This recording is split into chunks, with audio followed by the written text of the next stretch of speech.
So I'm gonna show you the before and after of this mix so you don't have to wait until the end of the video to hear it. But then I'm gonna go through everything I did in the mix, and I think you'll pick up a lot of things you can use to make your own mixes better, no matter what genre you make. So these are the dry, unmixed stems. Is this permanent damage? Or is it something that we both can manage right now? And then this is after I mixed it. Is this permanent damage? Or is it something that we both can manage right now? It hurts so bad I barely can stand it. So the track is for an artist called Anelos that I mix music for. You can check out his Spotify page. I'll link it down below. But let's get into how I mixed this track. So the focal point of this track, I think, is that lead vocal, and I really wanted the instrumental to be nice and balanced to support that. So let's start with the drums. So I always start with the kick. So this kick didn't have enough punch for me, so I ended up adding this EQ on it. And that just helped it punch through more on different systems like phone speakers. Then if we start adding in the rhythmic elements, it's a cool sound, but it was getting in the way of the kick, so I had to sidechain just the low end of that to the kick. And then I ended up just carving out some frequencies in the mid-range just to let the vocals come through more later. And this sound is way too dry. We don't necessarily need a huge reverb to make the mix muddy, but I find on drums, this chamber setting from Valhalla Vintage Verb sounds really good. And we turn the pre-delay and attack all the way down, because if we don't, listen to this. You get that kind of echo effect with the transient. So if we turn that down and make it more subtle, you just get a much cleaner reverb. Then we've got another really low, big percussion sound to mix in. I mean, it's a lot in the mix. That's gonna make things muddy. So the first thing I'm doing is getting it out of the way of the kick again, because we still want the power from the low end of this sound, but we don't want it interfering with other things. But the low end of this sound is also gonna interfere with the first percussion sound we were playing. So I'm sidechaining the low end of it to the other percussion sound so they fit together.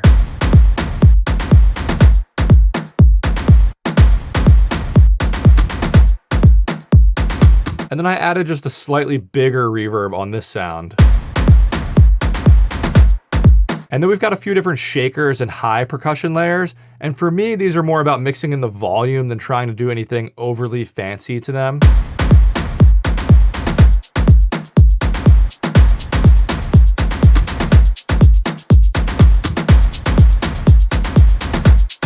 Now let's add in the bass. So this is a trick I use a lot, but I'll actually trace the shape of my kick, just like loosely trace the kick drum. And then what I can do is just flip that vertically to get the opposite pumping sidechain effect. So I can paste that on my bass track. But I want this track to sound smoother. I don't want that huge pumping sidechain. So I'm only gonna do that pumping effect below like 160 Hertz. And then above it, I'm gonna have this shorter sidechain that actually is only on like a 50% mix. So this way the bass still sounds smooth in the high end, but in the low end, those sub frequencies are getting out of the way of the kick. Then just a couple housekeeping things on the bass. I wanted to make all the sub frequencies mono because it is a wide bass. And I did feel like it needed more power in the low end. So what I'm doing is just compressing those middle frequencies in the middle of the stereo field in the sub range at the same time as boosting them.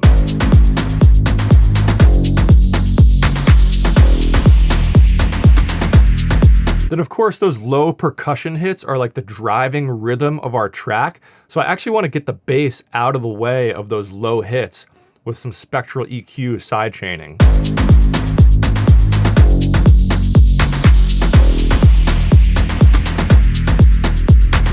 If you look at any of my mixes, I'm always sidechaining so many different things against each other because that's how you really fit all the different elements together without making everything sound muddy. Now, if we move on to the synths and instruments, I wanted to get more of a feel for the rhythmic layers first.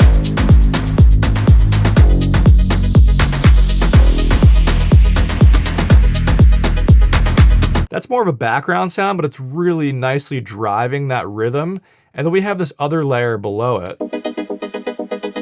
So I'm just making sure that gets out of the way of the kick. With just some classic sidechain here. And that low rhythmic pad layer is gonna get in the way of the bass a little bit, so I'm sidechaining the low end of it to the bass.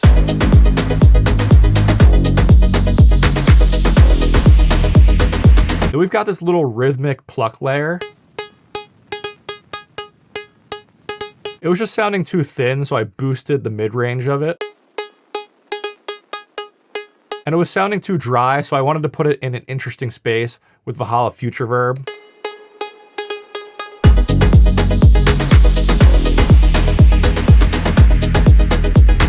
So now the rhythm is driving the track, but we really need the impact of this piano. But if we look at the stereo field of this, it's actually way too wide. You can see the correlation is going negative, which means when we collapse this to mono, it's gonna lose all of its power. So I'm adding this interesting looking EQ, which is actually boosting just the middle of the stereo field, reducing the side information, and just reducing an annoying frequency I found.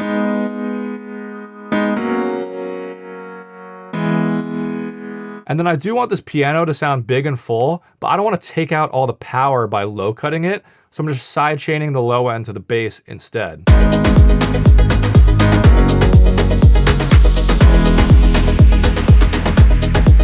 Then it does sound too dry, so I'm adding this reverb right on the channel strip. I'm just low cutting it a good amount, so it doesn't add any muddy frequencies.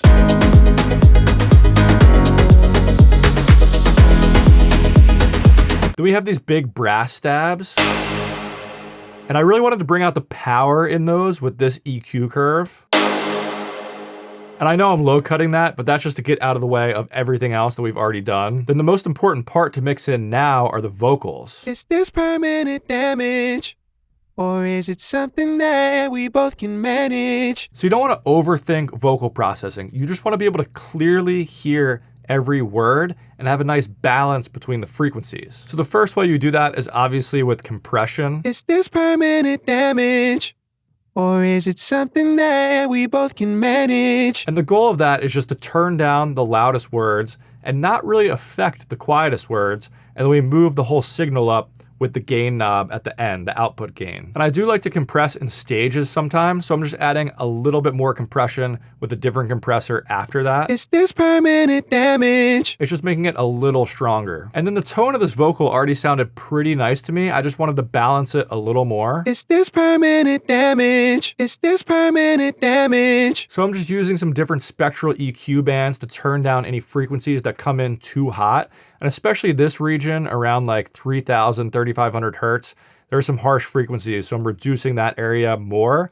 And I'm just boosting the high end to make it sound a little bit crispier. The only problem with boosting that high end, it was making the sibilance come in too strong. So I'm just adding a de-esser after that. Is this permanent damage? Then the style of this track was calling for an almost overly long, like atmospheric reverb. Is this permanent damage?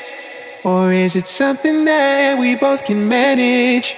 And then as always, I'm just ducking that reverb out of the way of the original vocal signal by sidechaining it back to the original vocal signal and setting the range to like 5 decibels so it doesn't move down too much. Is this permanent damage? Or is it something that we both can manage?